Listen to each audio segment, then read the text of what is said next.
सबको जय मसीह की। आज हम देखेंगे यूहन्ना रचित सुसमाचार और उसका 9वां अध्याय। और इस 9वें अध्याय में हम देखेंगे जन्म के अंधे को दृष्टिदान, फरीसियों द्वारा चंगाई की जांच पड़ताल, और इस अध्याय के अंत में हम देखेंगे आत्मिक अंधापन। तो आइए शुरू करते हैं यूहन्ना रचित सुसमाचार उसका 9वां अध्याय। और इसकी पहली आयत का जो शीर्षक है वो है जन्म के अंधे को दृष्टिदान। जाते हुए यीशु ने एक मनुष्य को देखा जो जन्म से अंधा था। उसके चेलों ने उससे पूछा, हे रबी, किसने पाप किया था कि यह अंधा जन्मा, इस मनुष्य ने या इसके माता ने?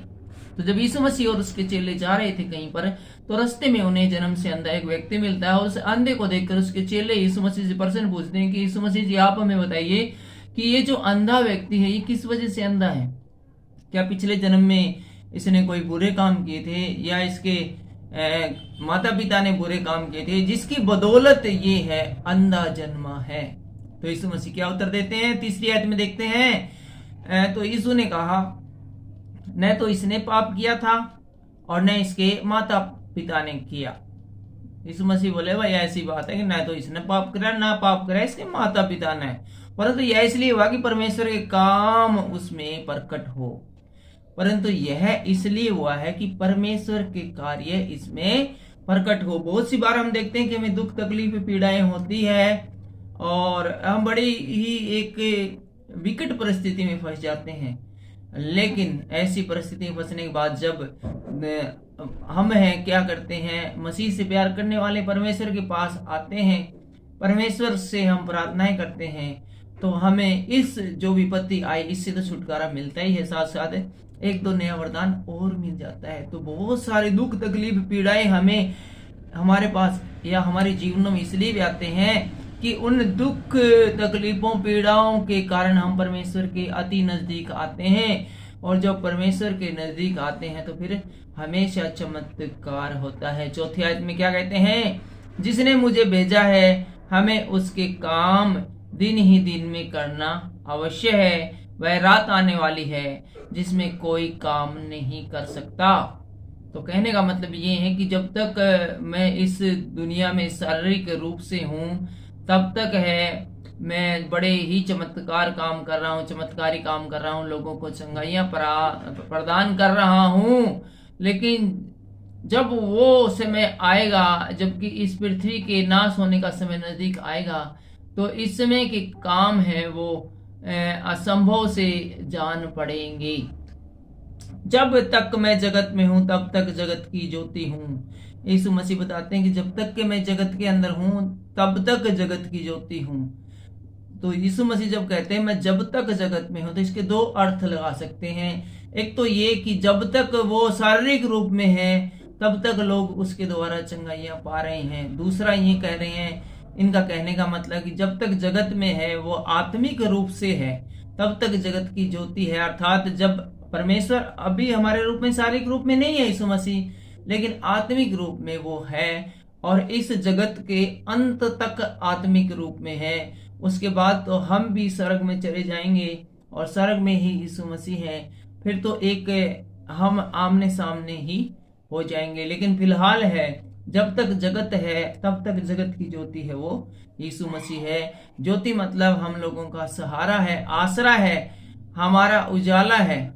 और हमें जब हम पीड़ाओं में, दुखों में, तकलीफों में हो तो हमें एक शक्ति देने वाला है, ताकत देने वाला है। छठी आयत में क्या कहते हैं? यह कहकर उसने भूमि पर थूका और उस थूक से मिट्टी सानी और वह मिट्टी उस अंधे की आंखों पर लगा दी। तो यीशु मसीह देखते हैं कि अंधे को अपने पास में बुलाया और भूमि के ऊपर थूका और उस थूक मिली हुई मिट्टी को उठाकर अंधे की आंखों पर लगाया और यीशु ने कहा, जा सिलोह के कुंड में धो ले। और यीशु मसीह ने उससे कहा कि जाकर जो वो कुंड है जिसका नाम सीलो है वहां पर अपनी आंखों को धो ले। सीलो का अर्थ है भेजा हुआ भी कहते हैं इसको। तो उसने उस जन्म के अंधे के जो 7 व्यक्ति थे वो उसको ले जाते हैं और अंधे की आंखों को धोया जाता है और वो अंधा है जो जन्म से अंधा था। देखता हुआ लौट आता है। तब पड़ोसी और जिन्होंने पहले उसे भीख मांगते देखा था कहने लगे, क्या यह वही नहीं जो बैठा भीखा मांगा करता था? जब ये व्यक्ति ठीक हो जाता है और अपने घर जाता है, उसके उससे पड़ोसी देखते हैं तो वो कहते हैं, यार ये तो वही बंदा होने के जो कि भीख मांगा करता। कुछ लोगों ने कहा यह वही है, दूसरे ने कहा नहीं परंतु उसके समान है। कुछ बोले हाँ भाई वो ही है, कुछ बोले रे वो कौन, वो तो अंधा है पागलो, बिल्कुल उसके जैसा ही मिलता जुलता है, बस अंतर ये है कि ये देखने वाला बंदा है, ये अंधा नहीं है। तो उसने कहा मैं वही हूं, लेकिन वो बंदा बोला भाई नहीं भाई मैं वही हूं, वही अंधा हूं, अब देखने लग गया हूं। तब उससे पूछने लगे, तब उसके पड़ोसी उससे पूछने लगे, तेरी आंखें कैसे खुल गई, तुम वही है तो भाई? तो उस अंधे ने बताया, यीशु नामक एक व्यक्ति ने मिट्टी सानी और मेरी आंखों पर लगाकर मुझसे कहा सिलो में जाकर धो ले। अतः मैं गया और धोया और देखने लगा। हालेलुया।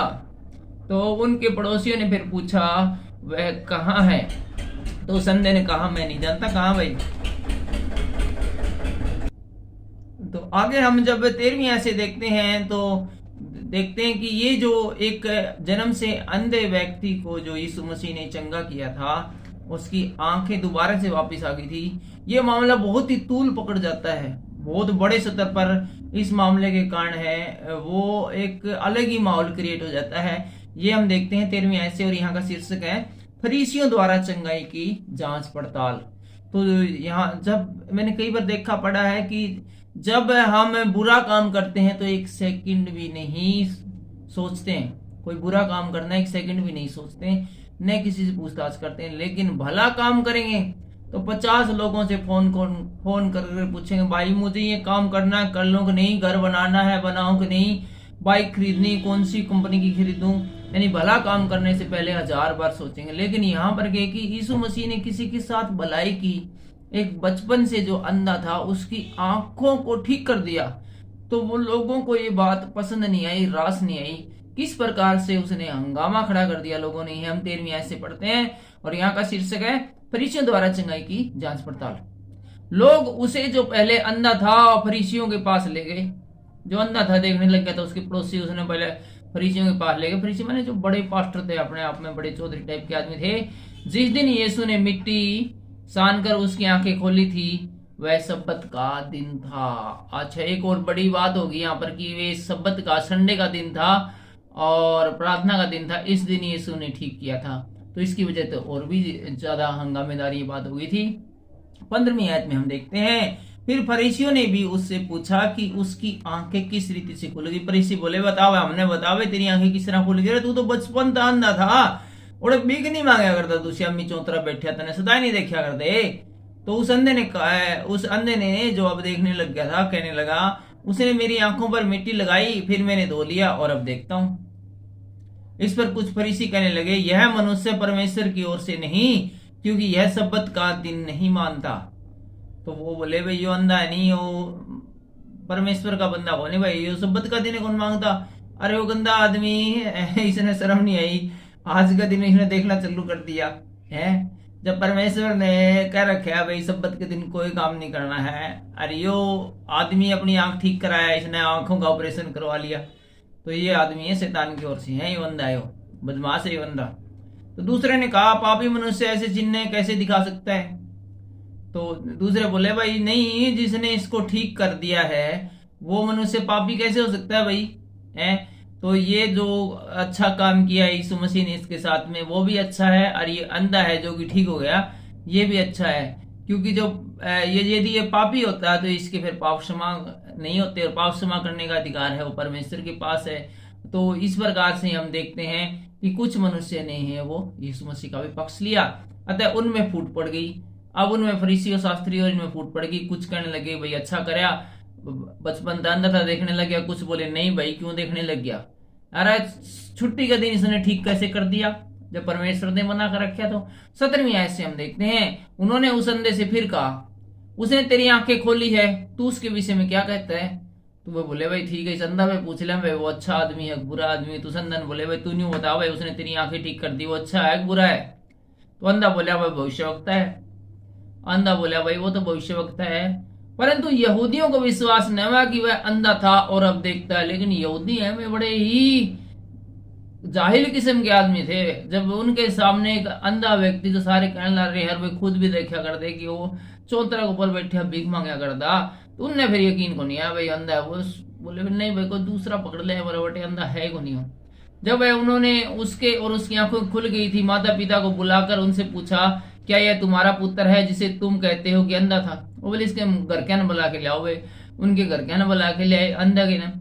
फिर उसके माता पिता तो पूछे भाई ये तेरा ही छोरा होगा जो कि जिसके बारे में तुम कहो कि जन्मता ही अंधा है, फिर वह कैसे देखता है? अरे ये जन्म से अंधा थी क्यों कर देखने लगे, बताओ किस तरह ठीक हो गया? इसकी आंख ठीक हुई किस तरह?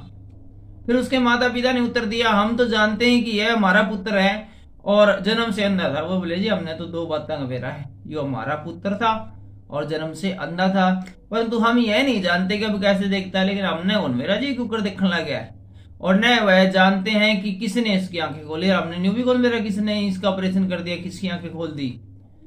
वह सियाना है उसी से पूछ ले। बोले जी सियाना हो रहा है, ये भी 18 साल तो ऊपर है, वो बालिग है, इसी से पूछ लो हमने कौन मेरा। वह अपने विषय में आप कह देगा, वो जो कहा नहीं उसे दे रहा है, वो हाँ कहो तो हाँ है, ना कहो तो ना है।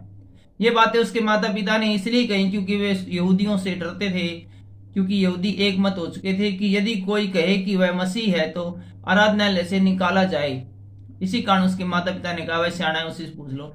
उन्होंने कह रखी थी यहूदिया ने भाई तकड़ी घोषणा कर रखी थी, जो भी यीशु मसीह की तरफ का माना गया भाई उसकी कामों को एग्री करता है या उसकी तरफ होता है तो उसको आराधनालय में से हमेशा हमेशा के लिए बैन कर दिया जाए। उसको ओका पानी है बैन कर दिया जाए, उसको चर्च में न घुसने दिया जाए, क्योंकि यहूदी में सारे जलते थे सारे के सारे यीशु मसीह से। तो इसलिए उसके माता पिता ने बड़ा ही एक टिपिकली जिसको बोलते हैं ना संविधानिक भाषा, तो उसमें उनको उत्तर दिया बिल्कुल तोल तोल के शब्दों का है कि हमने तो इतना बेरा जियो अंधा था बचपन से, ठीक है हमारा ही बेटा है, लेकिन ये भी देखा कि इसकी आंख खुल गई, क्यों कर खुल गई वो हमने कौन मेरा क्यों खुल गई, यो से पूछ लो। यो एडल्ट हो रहा है 18 साल से ऊपर का, यो बता हुआ था हमने। तो बड़ा ही सोच समझ गया अच्छा उत्तर उसके माता पिता ने दिया। उनको पता था कि यहूदियों को इनको थोड़ा सा भी लगा कि मैं बड़े खुश है इसकी आंखें खुलने से, और बड़े ये यीशु मसीह के जय जयकार कर रहे हैं भाई छोरा बचपन अंधा था ठीक हो गया, ये भी इसके रिश्ते भी हो जाएंगे, बढ़िया काम हो गया, तो ये इलाज कर देंगे तारा। इस कारण उन्होंने इस प्रकार का उत्तर दिया। 24वें आयत से हम देखते हैं तब उन्होंने उस मनुष्य को जो अंधा था दूसरी बार बुलाकर उससे पूछा, दोबारा फेरी होती उसे अंधा ने पकड़ ले और पूछने लगे और उससे बोले परमेश्वर की स्तुति कर, हम तो जानते हैं कि वह मनुष्य पापी है। तो वो यहूदी शास्त्री बोले तू परमेश्वर की स्तुति करके दिखा, हमने बेरा है कि वो जो यीशु मसीह वो तो पापी आदमी है। तो उसने कहा मैं नहीं जानता कि वह पापी या नहीं। बोले जी मेरे कौन मेरा यीशु मसीह वो पापी है को नहीं, ठीक है मैं एक बात जानता हूँ कि मैं अंधा था और अब देखता हूँ। बोले आपा ने तो यार तो एक बात का वेरा, मैं तो अंधा था और अब मैं देखता हूँ। उन्होंने उससे फिर कहा उसने तेरे साथ क्या किया और किस तरह तेरी आंखें खोली? तो शास्त्री फरीसी फेरने बोले भाई हमने तो डिटेल में बता, एक एक पॉइंट टू पॉइंट बता भाई किस प्रकार से उसने तेरे साथ क्या किया और किस प्रकार से तेरी आंखें खुल कर किस प्रकार से तो दिखने लगा। तो उस अंधे ने कहा मैं तुमसे कह तो चुका हूं और तुमने सुना नहीं, अब दूसरी बार क्यों सुनना चाहते हो? क्या तुम भी उसके चेले होना चाहते हो? तो वो चिकर गया, फिर वो अंधा था, वो बार बार एक सवाल बार बार पूछा तो वो चिकर गया। बोला भाई मैं तेने कितनी बार बता दिया, तारा समझ में को नहीं आंदी गई हिंदी, तारा समझ में को नहीं आंदी गई, तुम ज्यादा पूछताछ करके खुद उसके चेले बनने चाहते होगे। तब वे उसे बुरा भला कहकर बोले। यह बात सुन के भाई शास्त्री फरीसी ने फिर बुरा भला कहने लगे, उसको गुस्सा बोलने लगे और बोले तू ही उसका चेला है, हम तो मूसा के चेले हैं। तो वह तो बोले हमको नहीं उसके चेले बना, तू है उसका चेला बनना है जिदे तू ठीक हो गया उस पे, हम तो मूसा के चेले हैं। हम जानते हैं कि परमेश्वर ने मूसा से बातें की परंतु इस मनुष्य को नहीं जानते कि यह कहाँ का है। बोले हमने तो मूसा का बारे में बात है, हम उसी की संतान और उसने परमेश्वर से बातें की, लेकिन ये जो अपने आप को यीशु मसीह बताने लगा नहीं इसके बारे में कौन जानते करता है उन्हें आदमी, अरे वो कहाँ की बातें कर रहा है। 30वीं आयत में देखते हैं तो उस अंधे ने उनको उत्तर दिया यह तो आश्चर्य की बात है कि तुम नहीं जानते कि वह कहाँ का है, तो भी उसने मेरी आंखें खोल दी। हम जानते कि परमेश्वर पापियों की नहीं सुनता परंतु यदि कोई परमेश्वर का भक्त हो और उसकी इच्छा पर चलता है तो वह उसकी सुनता है। जगत के आरंभ से यह कभी नहीं सुनने में आया कि किसी ने जन्म के अंधे की आंखें खोली हो। यदि वह व्यक्ति परमेश्वर की ओर से न होता तो कुछ भी नहीं कर सकता। तो वो जो शास्त्री परिचित है ये अंधे की ये जो ज्ञानवर्धक बात सुन के और भी जिक्र के और बोले, तू तो बिल्कुल पापों में जन्मा है। नहीं बोले तू के हमने ज्ञान दे, ठीक है तू तो पापे में पढ़ा था, बचपन से लेके अंधा है तूने के ब्रेन ज्ञान की बात का, तू हमें क्या सिखाता है। और उन्होंने से बाहर निकाल दिया, बोला दफा हो जाए उड़ता है। और उस अंधा ने चर्च में से धक्के देके बाहर निकाल दिया। और हम आ गए हैं इस अध्याय के अंतिम पड़ाव पर, और यहाँ पर हम देखेंगे आत्मिक अंधापन के बारे में। यीशु ने सुना कि उन्होंने उसे बाहर निकाल दिया है, और जब उससे भेंट हुई तो कहा, क्या तू परमेश्वर के पुत्र पर विश्वास करता है। जब यीशु मसीह को पता चल गया कि उस अंधे को उन्होंने बाहर निकाल दिया है, तो एक दिन यीशु मसीह को मिल गया वो, और यीशु मसीह उससे बोला कि भाई तू परमेश्वर के पुत्र पर विश्वास करता है गे। तो उस जो अंधा था उसने, जो अब देखने लग गया, उसने उत्तर दिया, हे प्रभु वह कौन है कि मैं उस पर विश्वास करूं। यीशु ने उससे कहा, तूने उसे देखा भी है और जो तेरे साथ बातें भी कर रहा है वही है। तो उस अंधे ने जो अब देखता है कहा, हे प्रभु मैं विश्वास करता हूं, और उसे दंडवत किया। तब यीशु ने कहा, मैं इस जगत में न्याय के लिए आया हूं, ताकि जो नहीं देखते वे देखें और जो देखते हैं वे अंधे हो जाएं। जो फरीसी उसके साथ थे उन्होंने ये बातें सुनकर उससे कहा, क्या हम भी अंधे हैं। यीशु ने उनसे कहा, यदि तुम अंधे होते तो पापी न ठहरते, परंतु अब कहते हो कि हम देखते हैं, इसलिए तुम्हारा पाप बना रहता है। आज के इस वीडियो में इतना ही। अगले वीडियो में हम देखेंगे यूहन्ना रचित सुसमाचार उसका 10वां अध्याय, और इस अध्याय में हम देखेंगे चरवाहा और भेड़ों का दृष्टांत और यीशु अच्छा चरवाहा, और साथ ही हम देखेंगे यहूदियों का अविश्वास। फिलहाल के लिए इतना ही।